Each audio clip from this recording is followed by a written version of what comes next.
Oke, baik. Di sini saya akan menjelaskan tentang mata kuliah Research and Development. Model pengembangan 4D. Pengertian model 4D.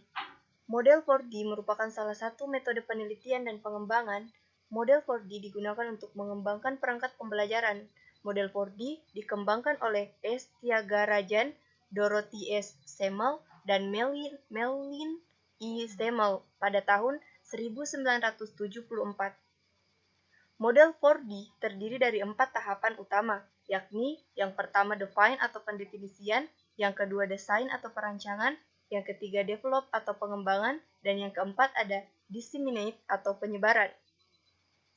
Yang pertama ada tahap define atau pendefinisian. Tahap awal dalam model 4D ialah pendefinisian terkait syarat pengembangan.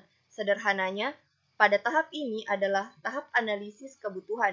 Dalam pengembangan produk pengembangan, perlu mengacu kepada syarat pengembangan, menganalisa, mengumpulkan informasi sejauh mana pengembangan itu perlu dilakukan. Tahap pendefinisian atau analisa kebutuhan dapat dilakukan melalui analisa terhadap penelitian terdahulu dan studi literatur. Kemudian, Thiagarajan dan kawan-kawan pada tahun 1974 menyebut ada 5 kegiatan yang bisa dilakukan pada tahap define, yaitu meliputi yang pertama ada front-end analysis atau analisa awal. Dengan melakukan analisis awal, peneliti atau pengembang memperoleh gambaran fakta dan alternatif penyelesaian. Yang kedua ada learner analysis atau analisa peserta didik. Kegiatan mengidentifikasi bagaimana karakteristik peserta didik yang menjadi target atas pengembangan perangkat pembelajaran. Yang ketiga ada test analisis atau analisa tugas. Pendidik menganalisa tugas pokok yang harus dikuasai peserta didik agar peserta didik bisa mencapai kompetensi minimal yang ditetapkan. Kemudian yang keempat ada konsep analisis atau analisa konsep. Identifikasi terhadap sumber yang mendukung penyusunan bahan ajar. Kemudian yang kelima ada specific instructional objective atau perumusan objek tujuan pembelajaran.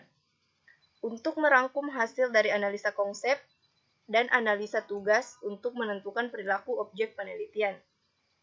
Kemudian tahap kedua ada tahap desain atau perancangan.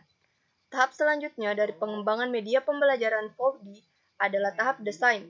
Tujuan dari tahap ini adalah untuk merancang prototipe bahan ajar atau media pembelajaran yang akan dikembangkan.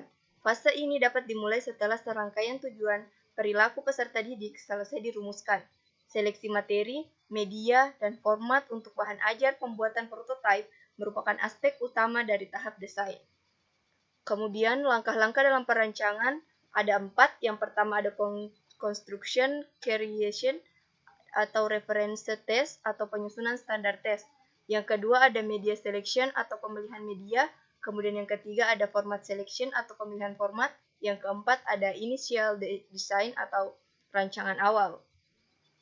Kemudian yang ketiga ada tahap develop atau pengembangan. Tahap ketiga dalam pengembangan perangkat pembelajaran model 4D adalah pengembangan atau develop. Tahap pengembangan merupakan tahap untuk menghasilkan sebuah produk pengembangan. Tujuan tahap develop adalah untuk mewujudkan desain yang telah ditetapkan, atau bisa juga dengan menyelesaikan prototipe yang telah dibangun sebelumnya. Langkah-langkah dalam pengembangan ada 2. Yang pertama ada expert appraisal atau penilaian ahli. Dengan melakukan penilaian oleh ahli dan dapat mendapatkan saran perbaikan perangkat pembelajaran yang dikembangkan selanjutnya direvisi sesuai saran ahli. Dan yang kedua ada developmental testing atau uji coba pengembangan. Uji coba pengembangan dilaksanakan untuk mendapatkan masukan langsung berupa respon, reaksi, komentar peserta didik, para pengamat atas perangkat pembelajaran yang sudah disusun. Kemudian tahap terakhir adalah tahap disseminate atau penyebar luasan. Tahap terakhir dalam pengembangan perangkat pembelajaran model 4D ialah tahap penyebar luasan.